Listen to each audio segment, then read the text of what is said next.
ఉదయకాలమునకు ఏర్పాటు చేయబడిన దేవుని వాక్యాన్ని మనం చదువుకుందాం. 145వ కీర్తన 19వ వాక్యాన్ని మనము ఈ ఉదయకాలంలో చదువుకుందాం. తన యందు భయభక్తులు గల వారి కోరిక ఆయన నెరవేర్చును, వారి మొర ఆలకించి వారిని రక్షించును. హల్లెలూయా. దేవుడు చెప్తున్నాడు,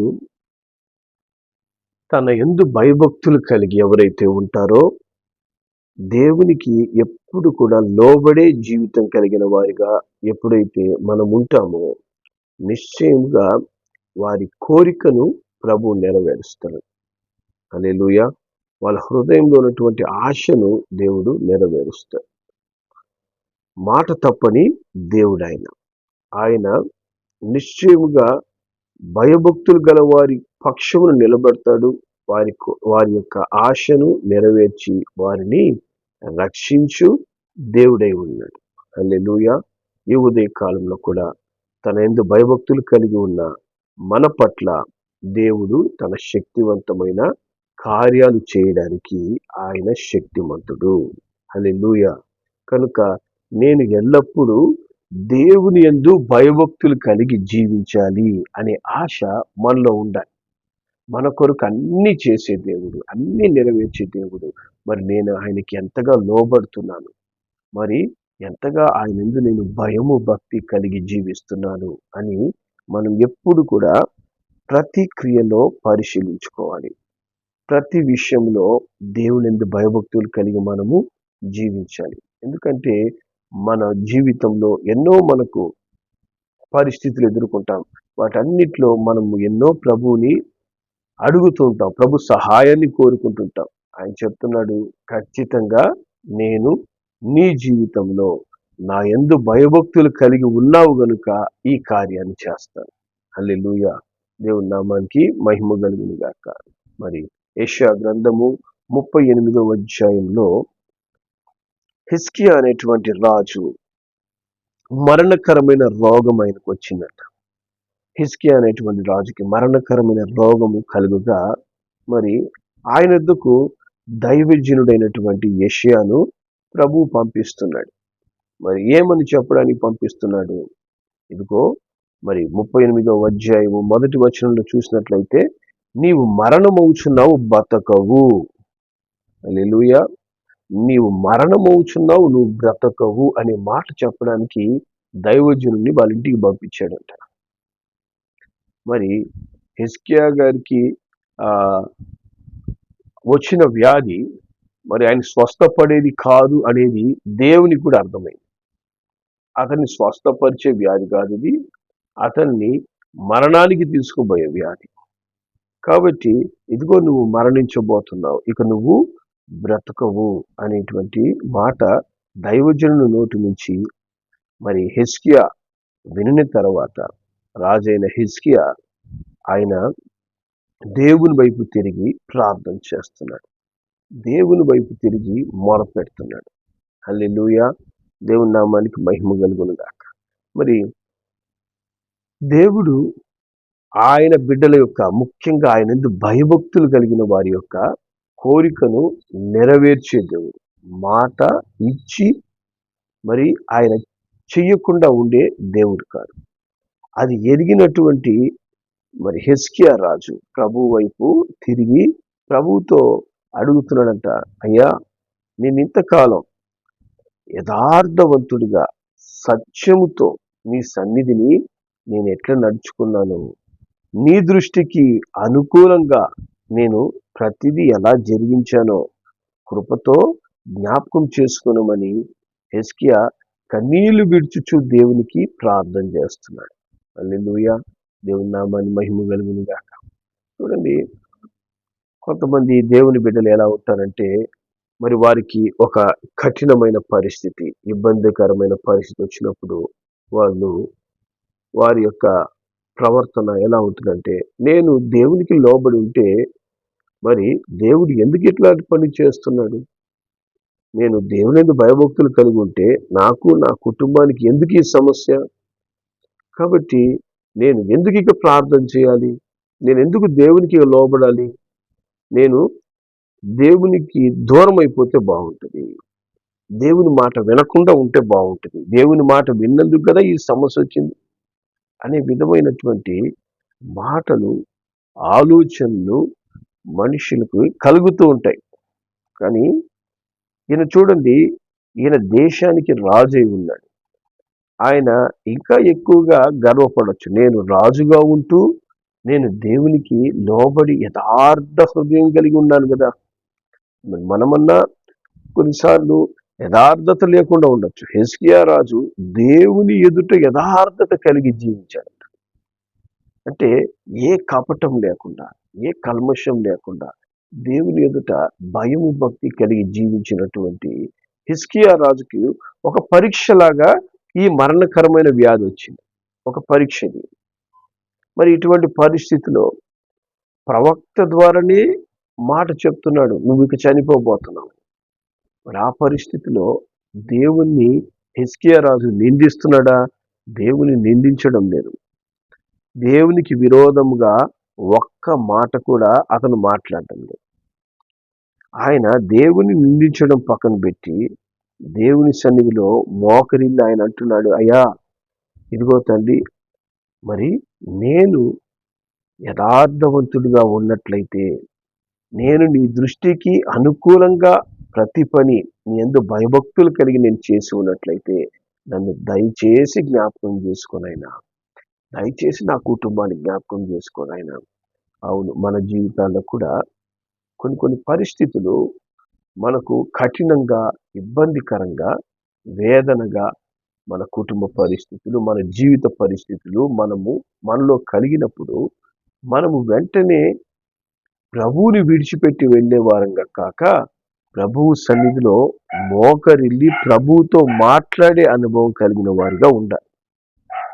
ప్రభువు సన్నిధిలోనికి ఆయన పరిగెత్తాడంట హిజ్కియా రాజు. దేవుడే ఈ విధంగా చెప్తే నేను నన్ను స్వస్థపరచుకోవడానికి ఏ డాక్టర్ దగ్గరికి వెళ్తాను, లేదా ఇంకా ఎవరినన్నా చూసుకుంటాను అని దేవునికి దూరం కాలేదు.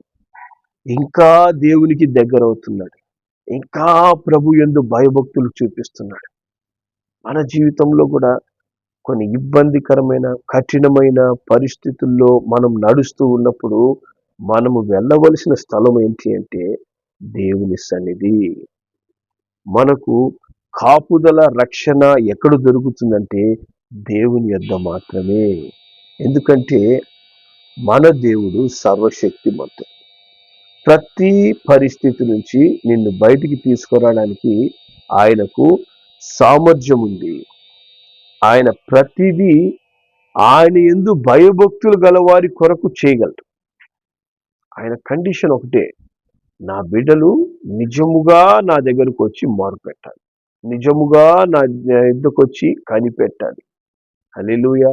మరి హిజ్కియా రాజు కూడా ఆయన చేస్తున్న క్రియలను దేవుడు చూస్తున్నాడట. హల్లెలూయా. దేవుడు చూస్తూ ఉన్నాడు. ఆయన కన్నీటితో ప్రభు సన్నిధిలో ప్రార్థించినప్పుడు దేవుడు వెంటనే ప్రవక్తతో చెప్తున్నాడు, నువ్వు తిరిగి హిజ్కియా యొద్దకు వెళ్ళి నువ్వు చెప్పు, నువ్వు కన్నీళ్లు విడిచుట చూచి తిని నీ ప్రార్థన నేను అంగీకరిస్తాను. హల్లెలూయా. దేవుని నామానికి మహిమ కలుగును గాక. నీతిమంతుల కన్నీళ్లు ఎంతో విలువైనవని దేవుని వాక్యం చెప్తుంది. మన కన్నీరు విడిచినప్పుడు లోకము మనం బలహీనం అనుకుంటుంది. లోకము మనను గేలి చేస్తుంది. లోకము మనం కన్నీరు కార్చుట బట్టి సంతోషిస్తుంది. కానీ దేవుడంట మనం కన్నీరు విడుచుట, ఎక్కడ కన్నీరు విడవాలి? లోకంలో మనుషుల దగ్గర కాదు కన్నీరు విడవాల్సింది, దేవుని పాద సన్నిధిలో మనం కన్నీరు విడవాలి. దేవుని సన్నిధిలో మోకరించి మనం ఎప్పుడైతే కన్నీళ్లు విడుస్తామో దేవుడు అంటాడు, నీవు కన్నీళ్లు విడుచుట నేను చూస్తున్నాను, నీ ప్రార్థన నేను అంగీకరిస్తాను. హల్లెలూయా. నీ ప్రార్థన నేను అంగీకరిస్తాను. దేవుడు తనెందు భయభక్తులు గల వారి కోరికను నెరవేరుస్తాడు. హల్లెలూయా. భయభక్తులతో హిజ్కియా రాజు కార్చిన కన్నీరుకు దేవుడు అంటున్నాడు, నీ యొక్క ప్రార్థన నేను అంగీకరిస్తున్నాను. హల్లెలూయా. నీ ఆయుష్ ఇంకొక 15 సంవత్సరాలు నేను పొడిగిస్తాను. హల్లెలూయా. మరి నేను నీ ఆయుష్ పొడిగిచ్చాను అనడానికి కూడా దేవుడు ఏం చేస్తున్నాడు? ఒక రుజువు నేను చూపిస్తాను అంటున్నాడు. హల్లెలూయా. ఎటువంటి అద్భుతమైన రుజువు అంటే దేవుని వాక్యము చెప్తుంది 8వ వచనంలో, 7, 8 వచనాలు. యెహోవా తాను పలికిన మాట నెరవేర్చునంటకు ఇది యెహోవా వలన నీకు కలిగిన సూచన. ఆహాజు ఎండ గడియారం మీద సూర్యుని కాంతి చేత దిగిన నీడ మరలా 10 మెట్లు ఎక్కజేసెదరు. అప్పుడు సూర్యకాంతి దిగిన మెట్లలో అది 10 మెట్లు మరలా ఎక్కెను. హల్లెలూయా. కాబట్టి దేవుడు ఏం చేస్తున్నాడంట? అసాధారణమైన అద్భుతం చేస్తూ దేవుడు హిజ్కియా ప్రార్థన అంగీకరించాడు అని రుజువు చేస్తున్నాడంట. ఎట్లంటే మరి ఎండ, మరి దినం గడిచి ఎండ పైకి పోయినటువంటి ఎండను ఆయన ఏం చేస్తున్నాడు? మళ్ళా కిందకి తీసుకొస్తున్నాడు. అంటే ఆయన కాలముని వెనక్కి తిప్పాడంట. హిజ్కియా రాజు ప్రార్థన కాలాన్ని వెనక్కి తిప్పగలిగింది. హల్లెలూయా. మరి నా ప్రార్థన ఏ విధంగా ఉంటుంది? నీ కాలాన్ని వెనక్కి తిప్పగలుగుతుందా? నీ జీవితంలో తలకిందులైనటువంటి పరిస్థితులను మరి అద్భుతంగా తిప్పి సరి చేసుకునే విధంగా నీ ప్రార్థనలు ఉన్నాయా? మరి మన ప్రార్థనలు ఆగిపోయినాయా? ప్రార్థించడానికి మనకు ఇష్టం లేదా? ప్రార్థించడానికి సమయం లేదా? ప్రార్థన చేసేంత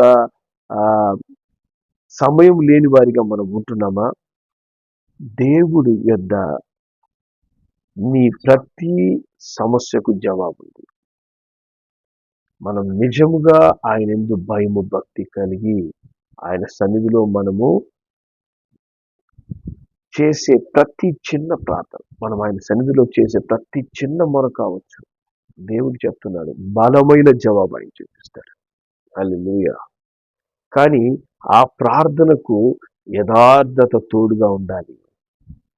ఆ ప్రార్థనకు దేవుని యందు భయము భక్తి కలిగి జీవించిన జీవితము తోడే ఉండాలి. అప్పుడు అట్టి ప్రార్థన దేవుడు వెంటనే, అది దేవుని ఎదుకు నేరుగా చేరుతుంది. ఆ ప్రార్థన వెంటనే ప్రభువు దానికి జవాబిస్తాడు. హల్లెలూయా. అటువంటి జవాబు పొందే ప్రార్థనలు మన ప్రార్థనలుగా ఉండాలని ప్రభు ఆశిస్తున్నాడు. హల్లెలూయా. ప్రార్థన చేశాను, మరి నాకు ఏ జవాబు రావడం లేదు. మరి ఎంతకాలం నేను చేసిన నా ప్రార్థనలు ఎక్కడికి కనీసము ఈ గది దాటిపోతున్నట్టు అనిపించడం లేదంటే మనం యథార్థత కలిగి ఉండడానికి సిద్ధపడదాం. మనము దేవుని దృష్టికి అనుకూలంగా జీవించే విధంగా మనం ఇంకా సరి చేసుకుందాం. దేవుడు నిశ్చయముగా మాట తప్పని దేవుడిగా నీ పక్షాన తన కార్యాలు రుజువులతో చేయగలడు. హల్లెలూయా. దేవుడే నీ పక్షాన్ని కార్యం చేస్తున్నాడు అనడానికి తగిన సూచనలతో దేవుడు నిన్ను ఘనపరుస్తాడు. దేవుడు నిన్ను ఆశీర్వదిస్తాడు. హల్లెలూయా. దేవుడు ఆయన బిడ్డలని ఏ విధంగా నడిపించాలో, ఏ విధంగా దీవించాలో ఎరిగిన దేవుడు. హల్లెలూయా. హిజ్కియా యొక్క మరణకరమైన రోగమును ఎలా స్వస్థపరచాలో తెలిసిన దేవునికి నీ జీవితంలో పరిస్థితులు ఎలా చక్కపరచాలో తెలియదు ఆయనకి. మరణకరమైన వ్యాధినే ఆయన చేసిన ప్రార్థనను బట్టి 15 సంవత్సరాల పొడిగింపు ఆయుష్ పొందుకునే విధంగా దేవుడు దీవించినప్పుడు మరి నీ పరిస్థితులన్నిట్లో కూడా నిన్ను ఆశీర్వదించి ఘనపరచుటకు ఆయన శక్తిమంతుడు. నువ్వు జవాబు పొందుకున్నటకు ప్రభు పాద సన్నిధిలో మోకరిల్లి ప్రార్థించాలి. యథార్థత కలిగి ప్రార్థించాలి. దేవుని యందు భయభక్తులు కలిగి నడుస్తూ ప్రార్థించాలి. అట్టి ప్రార్థనకు దేవుడు సూచనతో కూడిన జవాబునిస్తాడు. ఆయన ఇచ్చే సూచన మనకు ఆశ్చర్యం కలిగిస్తుంది. అబ్బా, దేవుడు నా పక్షాన నిలబడి ఇట్టి గొప్ప కార్యం చేస్తున్నాడు అని దేవుడు చేసే అద్భుతమైన సూచనల ద్వారా ఆయన చేసే కార్యములను మనం అనుభవించినప్పుడు మనకు ఆశ్చర్యము, మనకు భయమును పుడుతుంది. హల్లెలూయా. దేవుని నామానికి మహిమ కలుగును గాక. మరి మన మిరాకిల్ రివైవల్ చర్చ్ యొక్క మొదటి వార్షికోత్సవం అప్పుడు వాతావరణం అంతా విరోధంగా మనకు నింది. భయంకరమైనటువంటి వర్షం పడుతూ ఉంది. ఆ రోజు ఉదయం దాకా విపరీతమైన వర్షం.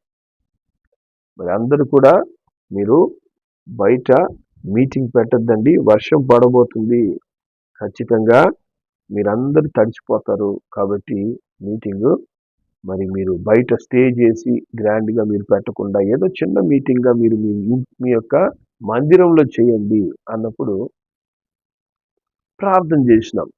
ఆ రోజు ఉదయకాలంలో కూడా మరి కార్యక్రమాలు సిద్ధపరుస్తూ ఉండగా వర్షంలో తడుస్తూ వెళ్తూ, ఇది భయంకరమైన వర్షం, చిన్న ఊరికే చినుకులు కాదు, అటువంటి వర్షంలో తడుస్తూ వెళ్ళి పనులు చేస్తూ, దేవా మరి ఒక సూచన మాకు కావాలి, నీ కార్యాన్ని చూపించు అని ప్రభు సన్నిధిలో మొరపెట్టినప్పుడు మనందరం కళ్ళతో చూసినాం దేవుడు చేసిన కార్యాన్ని.